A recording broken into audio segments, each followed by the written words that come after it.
from the Signature Bank Studios. If you're looking for the latest news, insight into what it means, and the sharpest opinion, there's only one station in Chicago where you can turn, and it's this one. We're AM 560. The Answer.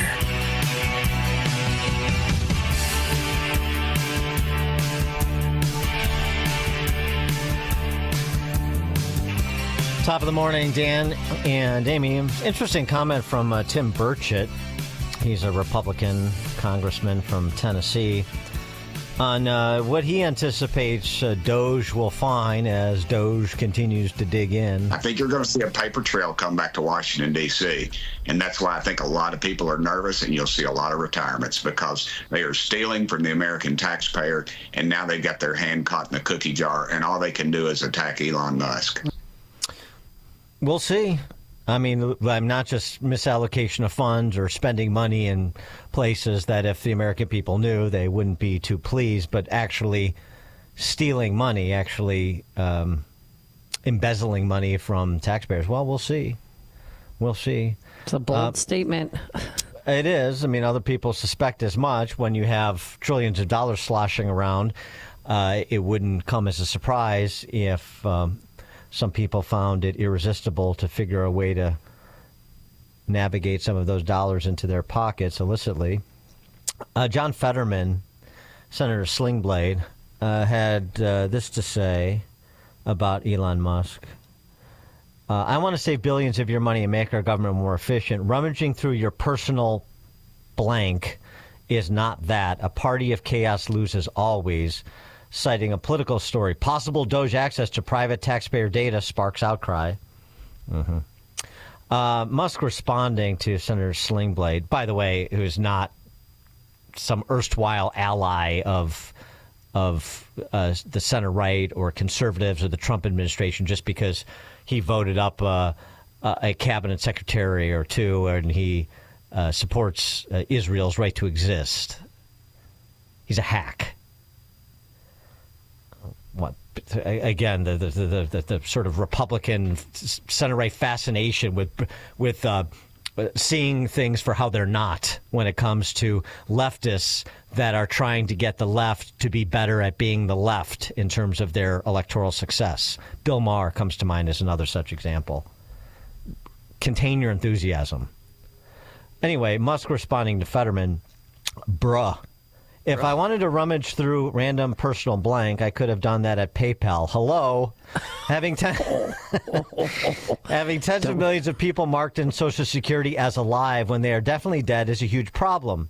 Obviously, some of these people would have been alive before America existed as a country. Right. Think about it for a second.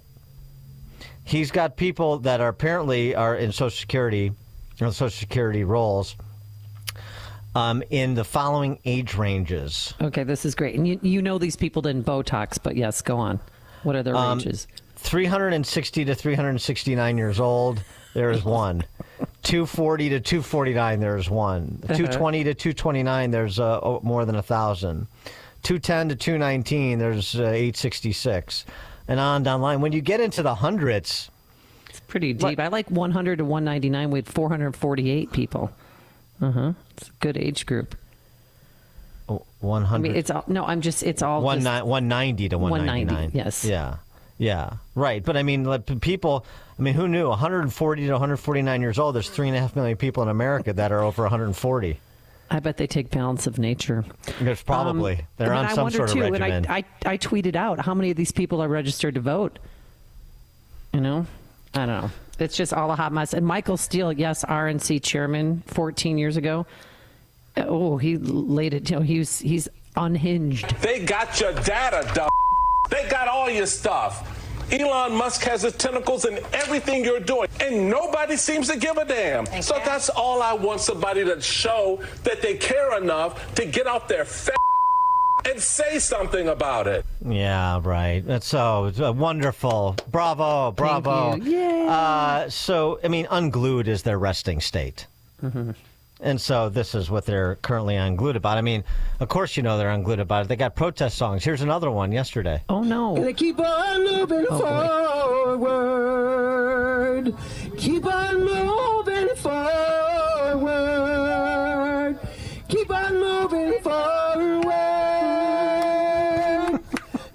turning back, never turning back. Trump is not a king. Trump is not a king. Trump is not a king. Sing it, lady. Trump is not a king. Never turning back, never turning back. Mandate is a lie. Stop the fascists now. Oh, stop the fascists now. Sure, yeah, I got them misordered. Stop the fascists now. Sing along, everybody. Stop the fascists now. Never turning back, never turning back.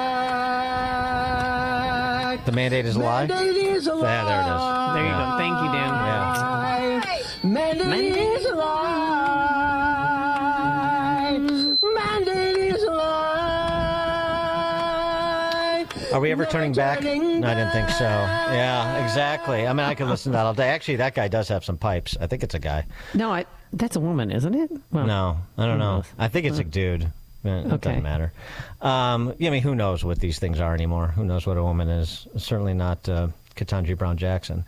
By the way, just in terms of all the hysteria surrounding Elon Musk and his tentacles and everything, and Michael Steele being very concerned about your personal data, it's interesting that Tanya Chutkin, not exactly a President Trump fan, you know, she presided over the federal district court judge who presided over the Trump election interference case.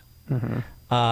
She is unwilling to intercede and stop the DoGE boys from doing their work. It's not federal government hasn't, or the state's attorneys general have not presented enough evidence to convince Tanya Chutkin, Obama appointee, to provide injunctive relief. Just a point of order to Michael Steele and the rest of the MSNBC cast.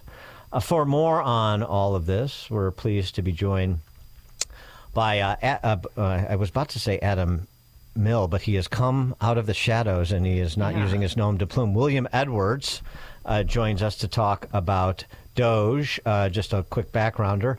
William Edwards was an attorney for a federal agency where he specializes in, is an attorney for a federal agency, I guess, where he specializes in employment law and government. 20 years insider experience observing the best and worst of government performance. I'm interested in that. William Edwards, thanks for joining us. Appreciate it. Thank you, Dan and Amy. I'm so glad to be here. So you're still an attorney for a federal agency? I worked in the private sector, but right now I do work for a federal agency. I've done a number of jobs. I've worked in the newspapers and all kinds of different places. And I got to talking to a good friend of mine, Charles Lipson, who's a professor at Harvard, and he's just a phenomenal intellect.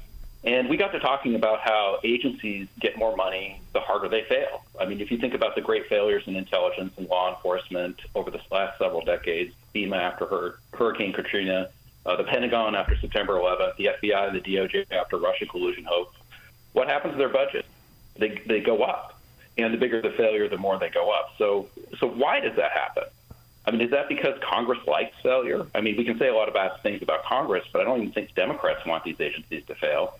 Is it because the voters demand that their agencies are bloated monstrosities? And I think the best way to look at this is kind of the way Mike Benz looks at it, is these agencies kind of become their own life forms. He calls it the blob. And the blob responds to incentives. Even if every single federal employee tries to fight the blob wins. And so what happens is the government likes monopolies.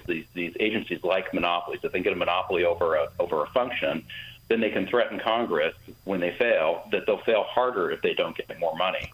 And I just want to illustrate this with kind of an example. You have probably, 1,500 Starbucks in Chicago, right?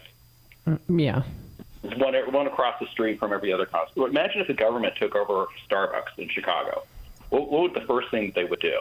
The first thing they would do is they would close all of these redundant, wasteful stores, and they would centralize the function to a big, giant Starbucks. And when you want to go get coffee, you'd go walk into this giant Starbucks centralized building. You'd start on the first floor, and you'd get your cup, and you'd go to the second floor, and you'd get your hot water. And you'd go to the third floor, you'd have to put your cup in a microwave because the water would have cooled off. And then there'd be one flavor of coffee, and you'd have to wait in line at every stage. And to the government, to the agency, this is all efficient because they're spending as little on providing the service as possible, and they've centralized the functions and closed all of these redundancies. So what I'm saying, and what Charles and I are saying together, is we need to take a look at these monopolies, and we need to challenge and push back on the idea that just because something's a government agency, that it needs to be a monopoly. And I go back to my time when I worked for the Corps of Engineers. We had two kinds of clients. We had captured clients. That's like the Army. They had to work with us. And then we had the people who had a choice, like the Air Force. They could go to their own people or they could come to us. Well, who do you think had the best results in their projects? The best project managers, the best budget outcomes, the best quality outcomes? It was the Air Force, because we would always staff the Air Force projects with the better staff because they were not a captured customer. So, yes, so 90% of what the government does is workers serving other workers. So it's maybe 5% of the workforce actually touches the public. The rest of them, we're all cutting each other's hair. We have an internal legal department, we have an internal HR department, and somebody's moving the money around. And they're all performing these services, and they all thrive on complexity, because the more complex it gets, the bigger it gets, the bigger their empire gets. It's not even something people intend. It's just the entropy of the system. But what if we had like 3 HRs, and a manager was hiring someone, 3 small HRs instead of one big giant Starbucks type thing in the middle of the agency? If the manager could choose which HR to go to, he'll pick the fastest one. He'll pick the best one. What if we have 3 legal departments? And, instead of the lawyers basically running organizations because they have a monopoly on the legal services, what if the manager could get a second opinion or even a third opinion? So the idea is called competitive redundancy. So when you hear redundancy, people think inefficiency, but you should think choice. You should think competition. When you look for ways to actually increase the redundancies and push decentralization back down to smaller levels. And I do get a little concerned when DoGE talks about eliminating redundancies and consolidating things. Consolidation is how these agencies get monopolies. Think about DHS or, when DHS centralized all those functions, did we get better service? When the director of national intelligence centralized all the intelligence community, did we get, didn't that insulate the president from dissenting opinions? And we've had some intelligence failures since DNI has come about.